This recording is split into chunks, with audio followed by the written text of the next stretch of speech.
आज मैं बात करना चाह रही हूँ हिना जावेद मर्डर केस की। चलें उस पर बात करते हैं। 2-3 दिन पहले एक खबर लगी कि रावलपिंडी में एक डॉक्टर असगर इमाम has allegedly murdered his wife, जिनका नाम है हिना जावेद। और आप देख रहे होंगे सोशल मीडिया पे उसकी बहुत सारी बातें हो रही। पहले तो ये कि स्टोरी क्या है। एक यंग लड़की है हिना जावेद, जिसको उसके शौहर ने एलिजिडली नौकरों के साथ मिलके, सर्वेंट्स के साथ मिलके उसको टॉर्चर किया, उसको हैंग किया, उसका मर्डर किया। नौकरों ने कहा कि ये जो है हमने मालिक के कहने पे किया है, यानी कि जो डॉक्टर हैं इनकी शादी को अभी कुछ 9 माह ही हुए थे, पिछले साल ही हुई है, अक्टूबर नवंबर में। एंड एक बात जो सामने आई वो ये था कि कुछ अरसे से उन्होंने अपनी बीवी को, जो अपने अस्करी विलास में जहाँ ये रहते हैं रावलपिंडी में, उसमें अपनी बीवी को खुद से अलग कर दिया था, यानी कि फासला था। ये बात बच्ची ने अपने घर वालों को नहीं बताई। पर अरेस्ट हो गया है, लेकिन पेरेंट्स यही कह रहे हैं, फैमिली ये कह रही है कि हस्बैंड और उसके ससुर को इसमें इन्वेस्टिगेशन में आप शामिल करें। मुझे ना एक केस याद आ रहा है। मुझे याद आ रहा है कि एक टीवी डायरेक्टर हुआ करते थे, उनका नाम था फारूक मेंगल। याद है आपको? 2004 में एक टीवी की मशहूर प्रोड्यूसर आफरीन बेग का मर्डर होता है। डिफेंस के एक हाउस में उसकी लाश मिलती है और पता चलता है कि उसको भी तशद्दुद करके उसको मारा गया है।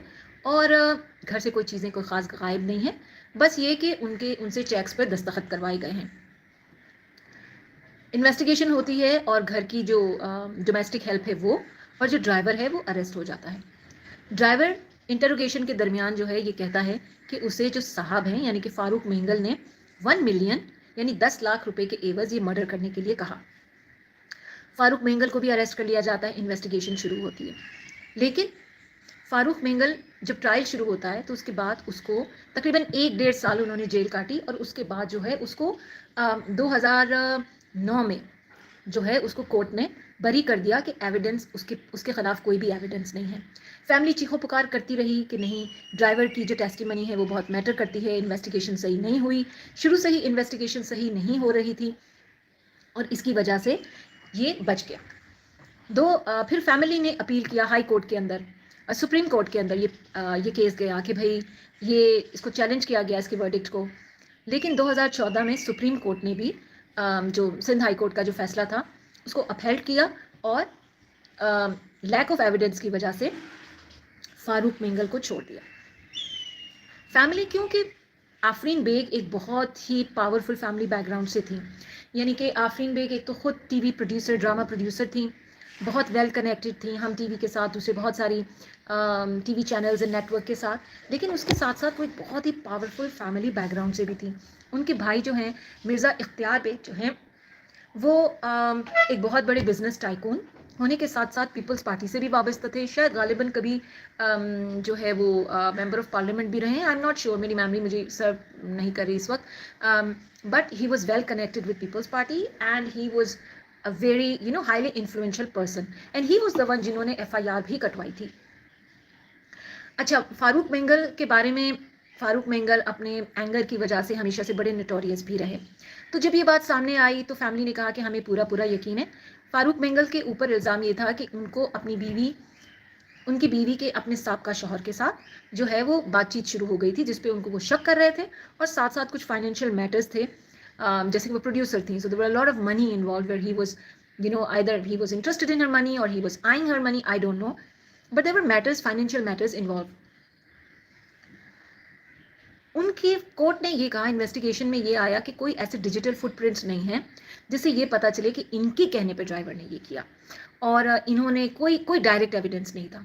अच्छा, अब हम एक चीज़ समझते हैं कि पाकिस्तान का इलीट हमेशा बच इसीलिए जाता है कि पाकिस्तान का इलीट जो है वो हमेशा अपने गंदे जराइम और काम करने के लिए अपने गरीब नौकरों का इस्तेमाल करता है, जो कुछ पैसों के एवज उनके गंदे काम करते हैं। और फिर होता क्या है, हमारे कानून का सबसे बड़ा मसला ये है कि वो उस हाथ को जो बंदूक चलाते हैं उसको तो गिरफ्तार कर लेते हैं, क्योंकि अक्सर वो हाथ गरीबों के होते हैं, लेकिन जिसके इशारे पे वो बंदूक चलाई जाती है, जो कि अक्सर इलीट अमीर होते हैं, वो बच के निकल जाते हैं कानून के शिकंजे से। और ऐसे शातिर लोग होते हैं जो ऐसे शवाहिद भी नहीं छोड़ते, जो कि इस केस में हुआ। लेकिन पुलिस ने भी अपनी इन्वेस्टिगेशन नहीं की। हम लोग अक्सर ये बात जानते हैं कि हमारी पुलिस जो है वो इलीट को किस तरह से इलीट को प्रोटेक्ट करती है, ज़ाहिर पैसे लेती हैं। अभी हम मीर रज़ा केस में भी देख रहे हैं किस तरह से पुलिस की कहीं ना कहीं इन्वॉल्वमेंट हमें नज़र आती है। मैंने दुआ ज़ाहरा केस को बहुत क्लोजली मॉनिटर किया था।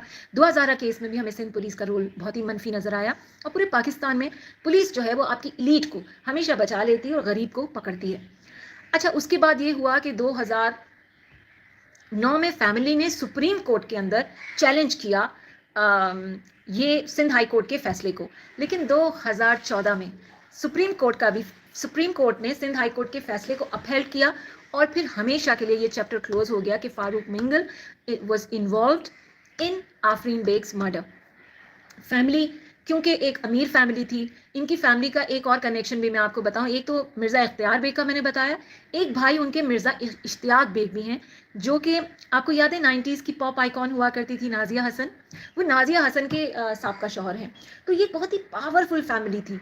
तो एक पावरफुल फैमिली भी अपनी बेटी को इंसाफ नहीं दिलवा सकी, क्योंकि जब औरतों की बात आती है ना, तो औरतों को हमारे समाज में उनको इंसाफ कभी भी नहीं मिलता।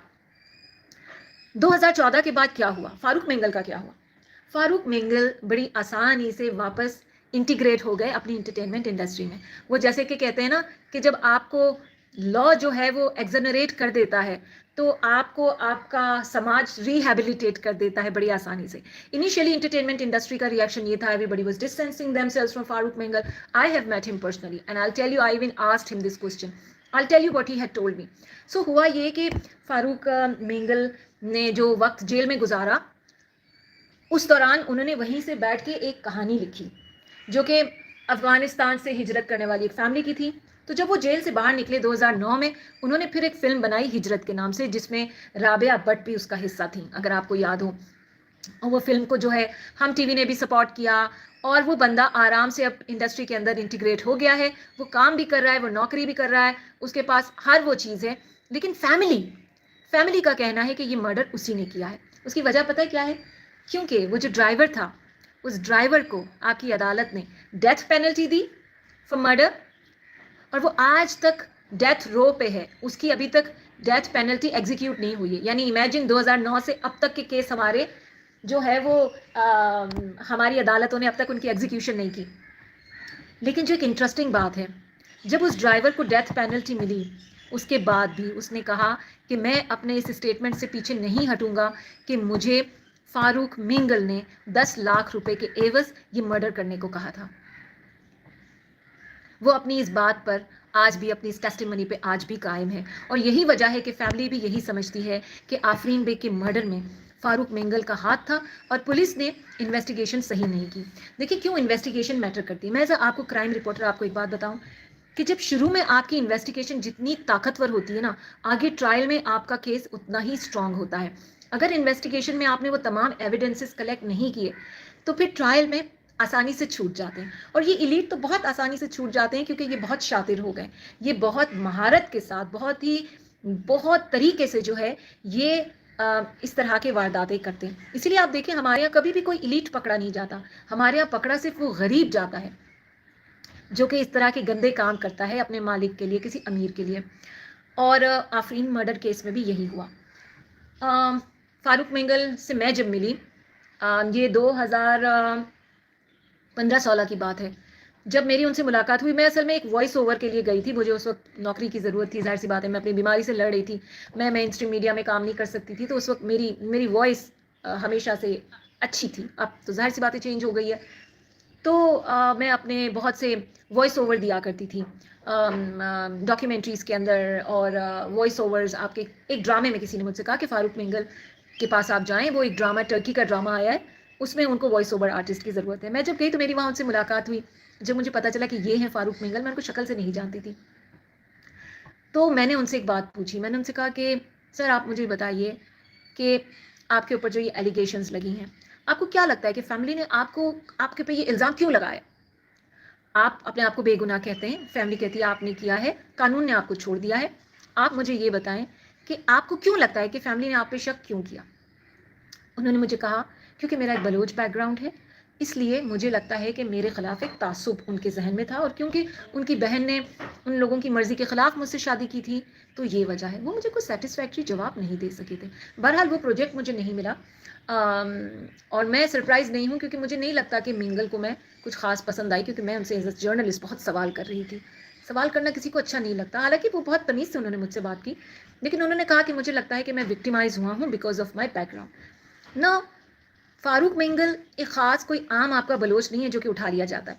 फारूक मिंगल ना ही बलोच मिसिंग पर्सन पे कभी आवाज़ उठाते आपको नजर आएंगे, ना ही वो बलोचिस्तान के किसी इशू पे आपको उस तरह से बोलते नजर आएंगे। तो उन्होंने यकीनन एक बलोच कार्ड को खेलने की कोशिश की। हालांकि I do not like this word कि जैसे विक्टिम कार्ड होता है, वेमेन कार्ड होता है जो अक्सर यूज़ इस्तेमाल करते हैं, लेकिन मुझे लगता है कि उन्होंने एक सिंपैथी लेने के लिए ये कहा कि ही वॉज बीइंग विक्टिमाइज्ड। मैं इसको इस तरह देखती हूँ कि ये इलीट है। इलीट चाहे किसी भी कौम के हों, किसी भी ज़ात के हों, इलीट जो है वो आपके मुल्क में प्रोटेक्टेड है। आपकी इलीट को कोई हाथ नहीं लगाएगा। तो ये खुद एक इलीट तबके से इनका ताल्लुक है। इनकी एंगर के बारे में बहुत बातें मशहूर हैं, इनकी बहुत सारी रिलेशनशिप्स भी रही हैं। मुझे नहीं पता कि किसने किया, लेकिन मुझे इतना पता है कि पुलिस ने सही से इन्वेस्टिगेट नहीं किया। और मुझे इतना पता है कि एक शख्स जो डेथ रो पे है, जिसको पता है कि मुझे कुछ अरसे में फांसी दे दी जाएगी, जो कि ड्राइवर है, वो फांसी पे लटकते वक्त भी वो ये कह रहा है, लटक तो अभी लटका नहीं है लेकिन उसको पता है कि वो लटक जाएगा, फिर भी वो कह रहा है कि मैंने साहब के कहने पे ही ये मर्डर किया था, वरना वो शख्स एतराफ़ कर लेता ना, अब तो उसको फांसी मिल गई है। लेकिन वो यही कहता है कि मैं अपनी टेस्टिमनी से पीछे नहीं हटूंगा, और फैमिली का भी यही कहना है। सो मुझे नहीं पता सच क्या है, लेकिन मुझे इतना पता है कि इन्वेस्टिगेशन सही नहीं हुआ। तो जब हिना जावेद केस को मैं सुनती हूँ तो मैं सोचती हूँ कि क्या इसी तरह का ही पैटर्न हमें दोबारा देखने को मिलेगा? क्या एक और इलीट मर्द, क्या एक और ताकतवर शख्स जो है वो इस घिनौने क्राइम से बच जाएगा क्योंकि गोली उसने खुद नहीं चलाई, क्योंकि गला उसने खुद नहीं दबाया, क्योंकि जुल्म उसने खुद नहीं किया, किसी से करवाया।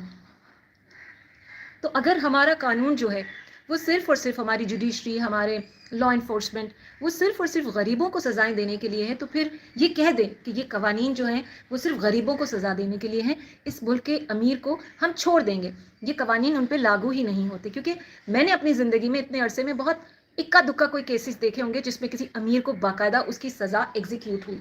अक्सर ये होता है कि अपील्स और अपील्स और अपील्स और अपील्स में उनको बहुत ज़्यादा वक्त मिल जाता है। जैसे हम जाहिर जाफर केस में देख रहे हैं, इतनी अपील्स उनको मिल चुकी हैं कि अगर कुछ अरसे बाद उनको जहनी दबाव या फिजिकल एलिमेंट का कह के उनको छोड़ दिया जाएगा, हमारी कॉन्शियसनेस से वो निकल जाएगा, क्योंकि फैमिली और लोग एक हद तक ही भागते हैं। कंदील बलोच केस में हमने ये देखा कि माँ बाप पहले चाहते थे कि भाई जिसने ऑनर किलिंग की थी उसको सज़ा मिले, लेकिन आपने इतना खींच दिया, आपने इतना कॉम्प्लिकेट कर दिया। ऐसे में फिर आपके मजहबी लोग आ जाते हैं, फिर दियत की बात आ जाती है कि माफ़ कर दें, सारी पिदरशाही एक्टिव हो जाती है, और फिर जो एक कल्प्रिट है उसको बचा लिया जाता है। फिर माँ बाप ने क्या कहा? माँ बाप ने माफ़ कर दिया। इस तरह से हमने इतने मुजरिमों को बचाया है अपनी डिले टैक्टिक्स की वजह से, अपनी गफलत की वजह से, अपनी बुरी इन्वेस्टिगेशन की वजह से। और हर केस में हम देखते हैं, हमने दुआ ज़हरा केस में देखा, आपके पास एक मिसाली केस बन सकता था, चाइल्ड ग्रूमिंग का एक ऐसा केस जो पाकिस्तान में एक्सपोज हुआ। आपकी पुलिस ने वो केस इतना ख़राब किया, आपकी अदालत ने ऐसे उल्टी सीधी बातें और कमेंट्स की कि निकाह जायज़ है और ये है और वो है, जब पता है कि अंडर एज बच्ची थी। ये सारी बातें करके आपने क्राइम की जो ना बड़ा डाइल्यूट कर दिया, वो कितना ख़तरनाक क्राइम था। और हमें नहीं पता उसका अब रिजल्ट क्या आएगा, मुझे नहीं पता इसकी क्रिमिनल प्रोसीडिंग्स कहाँ तक पहुँची, लेकिन अवाम अपना इंटरेस्ट लूज़ कर देती है, पेरेंट्स थक जाते हैं, लोगों के इमोशंस थक जाते हैं, लोग एग्जॉस्ट हो जाते हैं। तो अगर हिना जावेद केस में भी यही होगा कि अगर हमारी पुलिस ने अपना रोल अदा नहीं किया और केस मजबूत नहीं बनाया, तो कल को एक और मुजरिम जो है वो जुर्म करके बच जाएगा और हम उसके ड्राइवर को तो सज़ा दे देंगे, और हर बार किसी गरीब को ही आप लाके खड़ा कर देते हैं और उसको सज़ा दे देते हैं, लेकिन जो असल मुजरिम है ना वो बच जाएगा, जैसे कि पाकिस्तान की इलीट मुस्तकिल बचते ही आ रही है। तो बस मैंने सोचा इसके ऊपर मैं बात करूं। मुझे इस केस ने जो है वो फारूक मिंगल केस की याद दिला दी। फारूक मिंगल आज आज़ाद हैं, आज इंडस्ट्री में रच बस गए हैं, रिहैबिलिटेट हो गए हैं, और जो है हम सब भूल गए हैं, हम सब आगे बढ़ गए। लेकिन क्योंकि मैं एक जर्नलिस्ट हूँ, मुझे ये केस याद था, तो मैंने सोचा कि मैं आपको याद दिलाऊं कि आपके समाज में एक फारूक मिंगल भी था और है, और उसे आपके अदालत ने लैक ऑफ एविडेंस की बुनियाद पर माफ़ कर दिया, छोड़ दिया, जबकि जिस शख्स ने آفرین بیگ کا مرڈر کیا تھا ان کا ڈرائیور، وہ ڈیتھ رو پہ ہے اور آج بھی وہ اس بات پہ قائم ہے کہ اس نے فاروق مینگل کے کہنے پر یہ قتل کیا تھا. تو سچ کیا ہے شاید ہم کبھی نہیں جان سکیں گے، اور اس کی سب سے بڑی وجہ ہماری پولیس ہے، پھر ہمارا بہت ہی ویک اور پیٹریارکل جوڈیشل سسٹم ہے جو کہ عورتوں کو وقت پر جو ہے وہ جسٹس نہیں دیتا، اور ایسے فیصلے دیتا ہے جس سے ہماری عورتوں کو یہ احساس ہو کہ یہ قوانین صرف اور صرف غریبوں کے لیے ہیں یا عورتوں کو جسٹس دینے کے لیے نہیں ہیں. دس از آل آئی وانٹیڈ ٹو سے. ہنا جاوید کیس کے بارے میں آپ کیا سوچتے ہیں مجھے ضرور بتائیں. وٹ ڈو یو تھنک کہ ہمارا جوڈیشل سسٹم کیوں اتنا ویک ہے، کیوں it is subservient to the elite, to the powerful in this country. And یہ عورتوں کو کہاں ہم as a women where does it leave us Javed case کے بارے میں بات کریں، زیادہ سے زیادہ پریشر کریں، جتنا پریشر بلڈ ہوگا، پریشر بلڈ ہونے پر ہی تھوڑی سی شاید انویسٹیگیشن اچھی ہو جائے. تو please do talk about it and go read about Farooq Mengal and Afreen Baig murder case. آپ کے سماج میں ایسے کیسز ہیں جو آپ کو شرمندہ کرتے ہیں.